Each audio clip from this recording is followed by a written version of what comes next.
Hi, welcome to Active Aging. My name is Danielle Procopio and I'm your host. Our show talks about different things that we're going to encounter as we age, and today we are very happy to welcome the Mahoning County Veterans Service Commission to talk with us a little bit about veteran services here in Mahoning County. So I want to thank Moses Murphy as well as Delmas Stubbs for being here with us today. Thank you, gentlemen. Thank you. And can you tell me what your titles are and what you do at the Service Commission? Yeah, I'm the County Veterans Service Officer. I handle paperwork for claims for veterans, spouses, widows, kids, anyone that can be eligible or might be eligible. That's who I deal with. It keeps you very busy, Very I'm sure. busy. I'm sure. And Delmas? Well, I do the community outreach. A couple years ago, the Veterans Service Commission had an idea of reaching out to a broader base in the community. So they brought me on.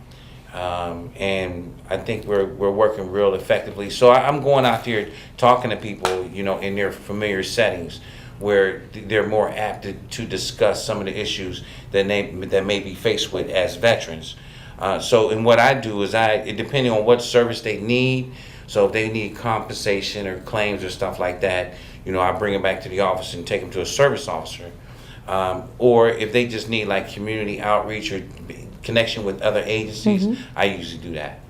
Very good. So it sounds like there's a lot of different services that you offer at the Service Commission. So it sounds like we've got benefits as well as some support. Are there any other things that the Service Commission handles or does that we should know about?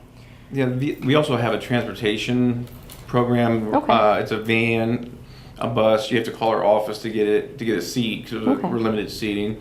And that's Monday through Friday. They go to Wade Park. Okay. But we also can go to Parma or Butler, or Okay. even if it's outsourced locally. Okay. We can get that veteran transportation to his appointment. Perfect. So I guess let's back up a little bit. Let's talk a little bit about who is actually eligible for benefits. So who are some of the, what do you have to do as a veteran, or which veterans are actually going to be eligible to work with you guys for benefits? One of the misconceptions that people have is saying, okay, I was in the military. So we start out with I was in the military, but there are certain requirements to receive benefits through the VA. One of the requirements is that you have to pass basic training, and then you have to do 90 days active duty, or 1 day in a combat area to receive a discharge that could be recognized to receive services. Okay. And a lot of people think that, well, I was in the military, it entitles you to the plethora of services that a veteran has. Even guards and reserves, if they deploy to like Iraq, Afghanistan, up under Title 10 orders, then they may be eligible for benefits through our office and agency. Okay, and this might sound like a silly question, but I know that you both work with the Mahoning County office. Is that universal, Delmas, for all offices? So if I live in Trumbull County or Mercer County, that would be what would qualify me for veterans benefits? Well, 88 counties in Ohio. Okay. Each county in Ohio has a Veterans Service Commission. And from Veterans Service Commission to Veterans Service Commission or county to county, some of the benefits are different. And we're going to talk about like a benefit that we offer in Mahoning County, which is the burial benefit. And we'll discuss that probably a little bit later. I know you wanted to hit on that. Absolutely. Okay, so that's good to know. So even if I don't necessarily live in Mahoning County, those guidelines will help me then. Yes, So I can know, I'll find my way to my county office, and then very nice people just like you guys will be able to help me there. Yes. Very good. All right, so now I know who is eligible for benefits. Let's talk about how do I apply? So what does it take for me to get my benefits if I'm a veteran? Best thing to do is, you know, most of my clients come from referrals. From assisted living facilities, nursing facilities, home health care, the VA clinic on Belmont, friends, family. It's not if a veteran just walk, you have veterans that walk in and will be like, am I eligible for anything? That's what they'll just ask. Right. Well, we have to, like Delmas was talking about, look at his discharge, his DD 214, ask him some questions and kind of go from there. Okay, very good. So typically then they'll come to you in person to apply. Like, does that have to be done in person? Can we do it online? We do everything, well, we can do it online, but I'll get to that in a second. Okay, But sorry. most of it's all right.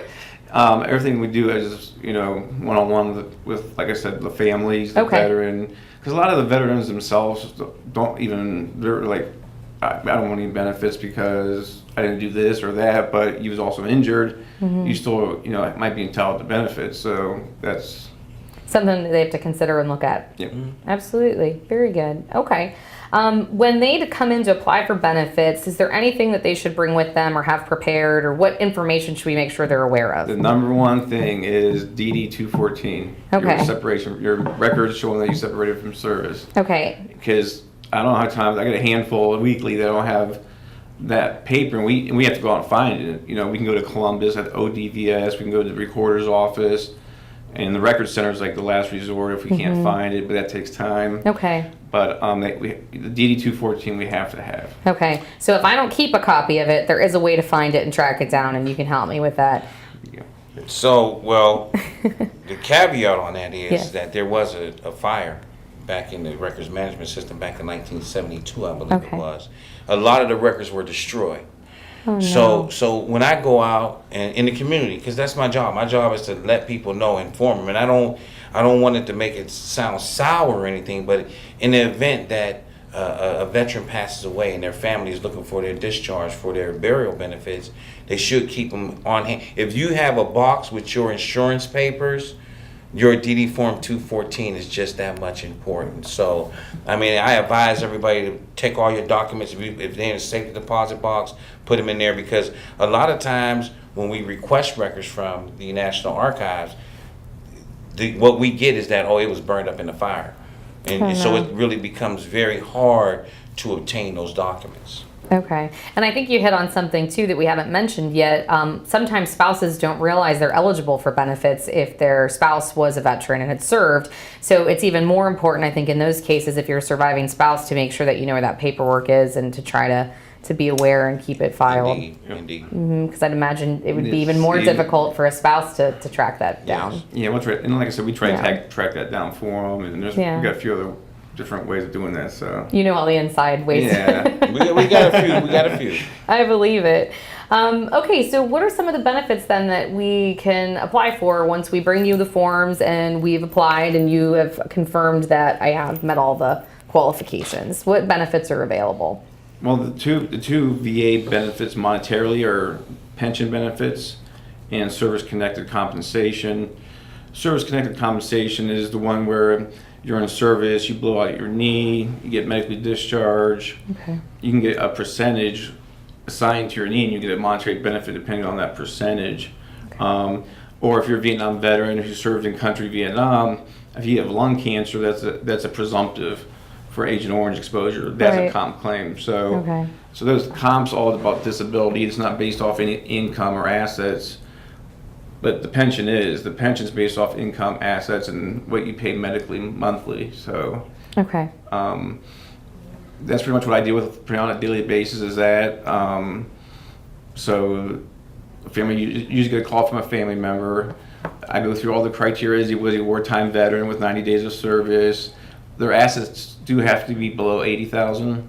Okay. That does not include their home, Okay. but stocks, bonds, CDs, annuities, things like that. So, and usually if you're in assisted living, nursing home, home health care, you might be able possibly get eligible for a benefit to help you out monthly. Okay. Very And good. we need a non-service connection. Non-service connection. Yeah. Okay. All right. Very Just good. making sure we got to cover all the bases now. And if I am a surviving spouse, or if there's a surviving spouse out there that's asking these questions, maybe his or her spouse didn't apply for the pension before they passed away, they would be able to apply for the pension as well? In their own right, yes. Okay. As a widow, yes. Okay. Now, one caveat to that is Yes. that if you have a veteran that comes in and files for a non-service connected pension, they had to serve during the wartime period. Okay. That's a big thing, especially when you're dealing with a lot of widows, Sure. because it opens those widows up to different benefits. Where you may have a widow that their husband or their spouse or their significant other or widower, I got to include the guys, where the service member passes away and they was a peacetime veteran. The benefits change. Okay. You know what I'm saying? We may be able to help that widow as far with county resources that we have, but as far as receiving any type of compensation from the VA, that service member had to serve during a wartime period. Okay. Yeah, so there's definitely a distinction there, and it's important that you know which group you fall in, and that if we're not sure, that's where you guys come in. That's when they give us a call, have them come in, or actually schedule an appointment, call and schedule an appointment, or give us a call or email, and we can answer any questions or see what we can get for them. So very good. All right, very good. Now I have a question, and I apologize if I'm putting the cart before the horse, but where does aid and attendance fall into the pension benefit? Is that part of it, or that's part of it? Okay. Yeah, the non-service connected pension, or the death pension we call it, with aid and attendance. Okay. That's when you get the highest rate of benefit, and that's assisted livings, like I said earlier, nursing homes, home health care. So the aid and attendance falls under that. The pension. We talk a lot about aid and attendance with residents and, with people, like you said, that are using home health care, because that is a benefit that they can then use to offset the cost of an assisted living facility or of bringing, caregivers into the home. And so I don't know that, everyone realizes that's a really valuable benefit when you're aging and you're trying to find ways to pay for care at home, because it can get very expensive. So. It is very expensive. Yeah, excellent. Okay, so that would be part of the package then that they could ask you about. Right. Okay, so how about healthcare benefits? I know we've got the VA clinic over on Belmont. We're lucky to have a clinic right here in our backyard. So what kind of healthcare benefits can veterans expect to have? Well, you got veterans like myself. I use myself. I did 22 years in the military. I retired, so I'm eligible for VA healthcare. A veteran that served during a wartime period may be eligible for health care. Peacetime veterans, it's means tested, so it's based on income. Okay. So you got to be under a certain income to receive health care at the VA. But you know what I tell everybody? Go apply, because it ain't gonna hurt. Right. It's like this, and a lot of times in society, period. There's one person that sits at a big old desk, and they sit there and write approve or disapprove. So it's not going to hurt for you to try. It's not going to hurt for anyone to call our office to ask any question about any type of military related issue or problem or something that they are concerned about or a benefit, because we're not going to tell you no. We're going to find an answer for you. If we got to hang up with you and call somebody else, we're going to find the answer for you.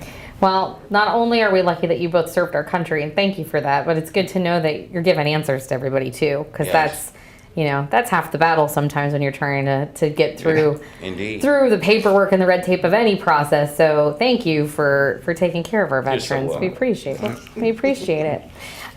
Okay, so we've got the clinic then in Youngstown that we can go to. I know there's also a nursing home benefit, I believe, that's built in to the pension or to the health care. Yeah, for the non-service pension with aid and attendance and the death pension with aid and attendance, that's when they're looking at the assisted living costs monthly, nursing home costs, home health care.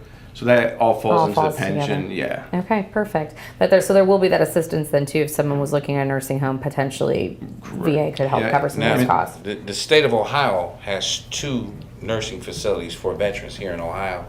Well, one is in Georgetown, and the other one is the nursing home in Sandusky. Okay. Where they offer long-term and assisted living care in those facilities. That's fantastic. And Sandusky's not too far from us, so it's not. It's not a little bit of a haul. It's nice though. Beautiful. It's a beautiful campus.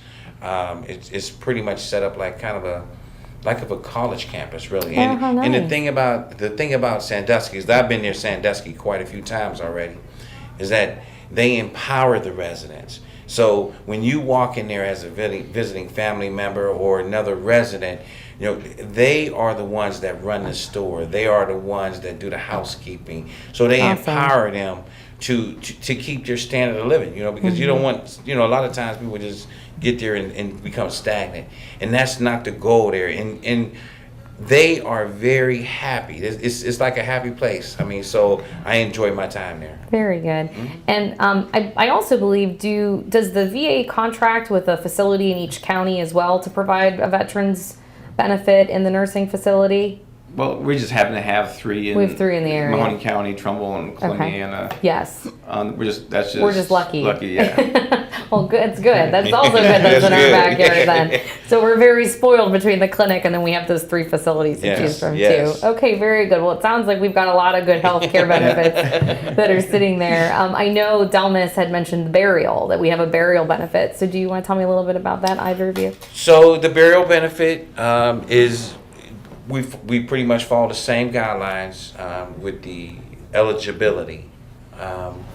And the burial benefit is provided to the surviving spouse. In Mahoning County, we have a burial benefit, a $500 burial benefit that can be used for the opening and closing of the grave, the attachment of the headstone back to the marker. If just say like it was prepaid, and if a son goes up and pays for it, the bronze plate to get it attached in the back, he can be reimbursed at cost. And then we do cremation.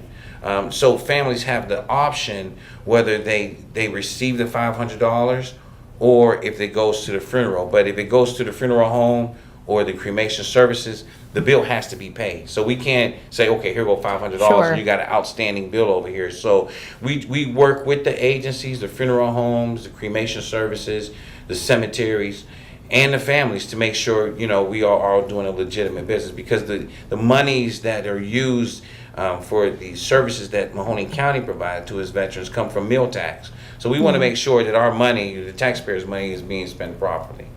Very good. And burial can be very expensive. Burials Yeah. can be very expensive, yes. Yeah, if you haven't been through that process, it's a gift that you haven't. But then when it does happen, it can be a surprise how much costs there are associated with dying. So that's, I'm sure, a very much appreciated benefit. And then, do you also do grave markers, or do you also do? Yes. That's what I thought. So mostly in this area, we had 2 grave markers. The grave markers are free of charge. You don't have to Wow. pay for them. Some cemeteries have different stipulations on what markers that can be inserted or placed in their cemeteries, but they usually have the bronze plaque. That bronze plaque can be mounted on an upright headstone, or it can be placed on the ground level headstone. It just depends. Just depends on the cemetery, and then you have a granite headstone that can be used. Now, one thing I want to kind of go back a little bit, because sure. The VA also has a burial benefit, and that burial benefit is given to widows widows of surviving widows of a veteran that passed away, based on their compensation pension. I'm sure Moses is gonna hit that one real quick. What The VA burial benefit. Yeah, the VA burial benefit's $1,049, and the way to get that is, if you get service-related compensation, you get a monthly benefit, pension, monetary benefit. If you pass away, like in a VA facility, like say Wade Park up in Sure. Cleveland, they'll pay up to $1,049 towards the funeral costs, interment charges. wow. So that's in addition to the 500. Yes. Yes. Wow. Yeah. Yeah. In addition to that. That's that would help a lot. I'm sure a See- lot of families. See, Sure. Moses know all the numbers. I can't remember the numbers. You're a good team then. That's why. This is my buddy right here. I'm glad. Very good. I know you had mentioned briefly transportation, Moses. I don't know if you wanted to talk anything else about any of the benefits with transportation. It's just one thing I would say, if someone would want to needs to go to Wade Park, make sure you call in right away, because our van fills up pretty quickly through the week. Sure. So, like I said, that's Monday through Friday. If there's, we've even taken like the Parma, Butler, VA, which is a PA. We can take the veteran down there. We have We have 3 Wow. drivers, and we can take them down Perfect. there, and so they don't have to drive. And a lot of them can't drive, Right. so that's there for them. So that's Sure. it's a good benefit. So once you have an appointment or something coming up, if you need transportation, you call call as soon our as office right possible. away. Yes. Perfect. Very good. And like Moses said, that we provide transportation to like CMP exam appointments. Like, just say if you had a specialty appointment for a comprehensive pension claim, and it's in Butler, we can get you there. I mean, we have the transportation resources to get you there. So you don't have to get on one van and go to Cleveland and then go to Butler, but we have our drivers to come in to help you out. Very good. And those services are for veterans of the Mahoning County. I mean, they're right here, and as I believe, I mean, I'm the baby of the office, that a lot of services may be underutilized, because people don't want to ask the questions. And I try to reach out to the families and say, hey, look, your grandmother, your grandfather was a veteran, at least call and let's see what something that we may be able to help your grandmother out. We have a plethora of organizations, mainly the Freedom Warrior Fund. The Freedom Warrior Fund assist us with veterans problems like veteran refrigerators, stoves, roofs on houses. Oh, wow. We went out there, we've talked to maybe 6 or 7 widows that were eligible to get funds through the Freedom Warrior Fund. They come to our office. I come out, do an assessment. The information goes to the Freedom Warrior Fund. So you're looking at a veteran's widow, 65, 70, 80, 90 years old, doesn't have to pay a dime and gets a whole roof done. So it takes a burden off them because they can't climb up on that roof no more and patch no more. So it takes a burden off of them. And I love what we do because we do so much. You really do, and I think a lot of us don't realize how many services are there, and I think that's a great reason why we have you on today is because we want everyone to know all of those services and all of those opportunities that are out there for our veterans and their loved ones so that those services can be utilized. We can keep you guys busier than you already are, Moses. Yes. Yeah. I wear tennis shoes to work every day. I bet. Because I'm in and out the car, so I'm running around. I mean, it's a great. And the thing about it is that when coming in as the community outreach coordinator is that agencies are willing to help. I mean, we built relationships within the community with other agencies that want to help veterans that had money for 25 years but didn't know what to do with it. Now they can take that money and get some grants and stuff for veterans up under their umbrella. So the burden is not always on us. And to just say if a veteran comes in and they don't qualify or I can't get you benefit in our office, but I can make a phone call. My director can make a phone call out to another agency and say, hey, look, we need help for this veteran. Can you help? Send them over. I mean, our job, we answered that question. We didn't turn you away, and I like that. That really just keeps me going every day. I'm sure that's good job satisfaction for you, knowing you're helping people and getting answers. Indeed. Absolutely. One of the things I was excited to hear about that Moses had mentioned to me too, that probably falls under that umbrella, is the utilities program. Right. I wasn't aware that the Veterans Service Commission offered the utilities program to area veterans, so I don't know if you want to elaborate on that, and we could let people know about that program as well. Yes, the utility program, we have it. It's it is once a year, but we start in November. It ends in April. So you have to make an application. Obviously, call the office.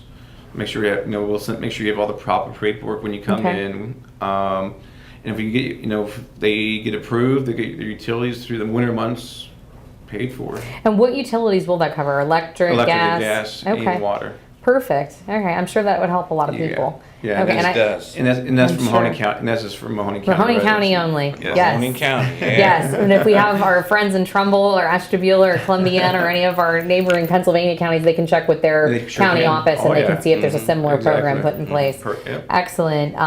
So I know we've talked a lot about benefits, but I want to talk a little bit about some of the fun things that you do as well. Wow. Delmas's backyard, right? So I know every time I see you, Delmas, you're telling me about something exciting that you're up to and that we're inviting veterans to. So what are some of the upcoming events maybe that the commission's getting involved in? Well, we involved in everything. If it's something going on in the community, we are pretty much represented there because we want to make sure that if it's a health fair, if it's a job fair, we may not have a job that's open or available, but we go out to that job fair because maybe it's job seeker that's a veteran. How can we tie him into services? Sure. That's fun to me. But the other fun things we do is that we've been, for the past couple years, we've been taking a trip up to the D-Day reenactment up in Conneaut. August 17th of this year, which is on a Friday. Okay. We're going to have 2 buses. is open to the veterans. Just give us a call, 330-740-2450. Tell them you want to get on the D-Day bus, and we get on that bus. Last year we had a motorcycle escort all the way there. Oh my gosh. We provide lunches. We provide transportation back. You know, we have entertainment on the bus, so it's a great time. My first, and I say it's a great time because that was really my first time experiencing something like that. And when I went the first time, I took my nephews, and my nephews was teenagers, and I'm looking for them, and they're down on the ground with iPhones, videoing everything that's going on. So I know if it captivated them, how many others it would captivate. Sure. So, you know, and I try to reach out to the community with, you know, with that. I'm working on also a veterans luncheon in December, to let you know, because them veterans, they may not have a lot of family, so to bring everybody together, you know, once or twice a year, you know, to tell their war stories and stuff like that, and tell them the benefits that we offer are great. Very good. I know I met you when you had first started and you were getting ready for that first D-Day and reenactment. And you were so excited about it. Yes. So it's nice to see that your enthusiasm has continued to build. Yes, So yes. any veterans that are interested, again, how do they get on the bus, if you could repeat that for us? Call our office, 330-740-2450. I may answer the phone. Bonnie may answer the phone. Everyone has access to the list. Just tell me you want to get on the D-Day list, and we'll go from there. And I'll be sending out more details. So we ask for name, address, telephone number, and a point of contact. I mean, Okay. that's just, you know, this is precautionary measures. Sure. And then I'll send out letters to everybody that's on the bus for anything else. Okay, very good. So is there anything else that we need to let any veterans today watching know? Is there anything we didn't talk about that you want to make sure we let them know about? I would say just call our office. Talk, really. I mean, when it comes down to it, give us a call. You know, get some information. You never know what that's going to lead to. So if you don't ask, How will you know? You don't know. That's right. I was going to say the same thing. I was going to talk about the old adage. Everybody say every question is, every question is a smart question to me, because someone else didn't ask it. So ask the question that you want. Bring it forward. Be up front, because we're going to find an answer. And it sounds like with the plethora of services and events you have going on, if I'm a veteran or a spouse of a veteran, I should give you a call, because there's probably something in there that I would qualify for or I could be a part of. So. And I know we're running out of time, but I got to say this, because I got to tell the community that we use volunteers a lot. Oh, great. Graves, when they put the flags out for Memorial Day, and I've got to take this time, thank you, to say thanks for all the volunteers that helped out through the year. So, and then for the other, like when we do the Christmas party, I'm gonna have volunteers there. So even if you want to volunteer, give me a call. Well, you beat me right to it, because my final question was going to be, for those of us that aren't veterans and are so grateful for everything that you've done, how can we get involved and support you guys? 330-740-2450. And I know you also have a website. Do you know what the website is? It's the Veterans Service Commission, Mahoning County Veterans Service Commission, and then we have a Facebook page. Perfect. Mahoning County Veterans Service Commission. Okay, so and on our website there's radio buttons, you can click on them, and it talks about a lot of the benefits we talked about. perfect. Well, that's great. So then we can go to the website and find some of the information today if they want to initially look and just check things out. Of course, we have Facebook, which we love to keep connected with everyone and see pictures of what you guys are up to. And then we've got your phone number to reach out to you as well. Yes, ma'am. Okay, well, hopefully we'll find you some new volunteers. We'll get some new veterans matched up with you. I really appreciate both of you coming and speaking with us today. Anytime. Thanks for having us. Very good, of course. Thank you. Until next time, thank you so much for joining us today, and I hope you have a wonderful day. Thanks so much.